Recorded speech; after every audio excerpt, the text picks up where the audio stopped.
Во ова видео ќе научиш како да изразиш променлива од формула. Тоа е многу корисна алгебарска вештина.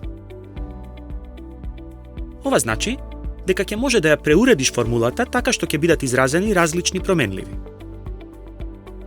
Променлива е буквата што е сама на едната страна на знакот за еднакво. Овде Т е променлива. Може да ја смениме променливата така што ќе направиме непознатата величина да биде променлива. Дадени се брзина, растојание и време. Ако го знаеме растојанието и брзината, но не го знаеме времето, тогаш променлива ќе биде времето Т. За да ја изразиме променливата, користиме спротивни операции: додавање и одземање, множење и делење, квадрирање и коренување. А понекогаш разложуваме на множители и се ослободуваме од загради. Потоа само ја решаваме равенката. Искористи ги овие спротивни операции и се што правиш на едната страна, мора да го направиш и на другата страна. Мора да одржуваме се во рамнотежа. Ајде да разгледаме еден пример. Почни со тоа што ќе ги преместиш величините кои се најмалку поврзани со дадената променлива. Во примеров, прво ќе ја преместиме величината 2L. Спротивно од 2L е минус 2L. Значи, додаваме минус 2L на двете страни, што значи минус 2L и 2L се кратат на оваа страна. Сега сакаме да ја изразиме променливата дуплове, а за тоа треба да го преместиме бројот 2. Во моментов бројот 2 е помножен со дуплове, а спротивно од множење е делење. Значи, треба да ги поделиме двете страни со 2. Подели го целиот израз од левата страна со 2. Двојките од десната страна се кратат и при тоа се добива дуплове како променлива. Сега тебе ти е редот. Паузирај го видеото и изрази ја променливата Т. Дали ја изрази правилно?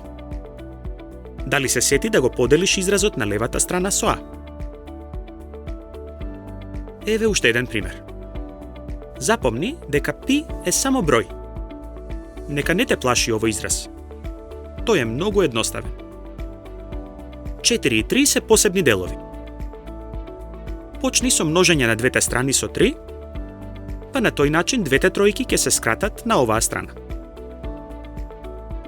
Дали сега можеш да го решиш тоа што остана, за да го изразиш R како променлива? Прво подели со 4π во еден потек, а потоа најди трет корен. Паузирај го видеото и направи го тоа. Дали правилно пресмета?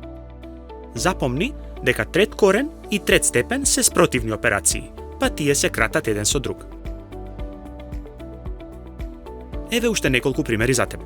Паузирај го видеото, изрази ја променливата и продолжи кога ќе завршиш. Дали ги изрази правилно? Како што кажав претходно, понекогаш треба да го извлечеме пред заграда тоа што е заедничко, за да можеме да изразиме променливата. Тоа ќе го разгледаме во наредното видео. Значи, кога треба да ја изразиш променливата од формула, секогаш користи спротивни операции и запомни да ги направиш операциите на двете страни, за да можеш да скратиш на едната. Запомни дека секогаш почнуваме со величините кои се најмалку поврзани со избраната променлива.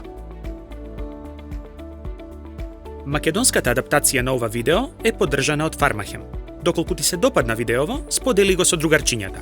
За повеќе интересни содржини посети ја нашата веб страница naukazadeca.mk.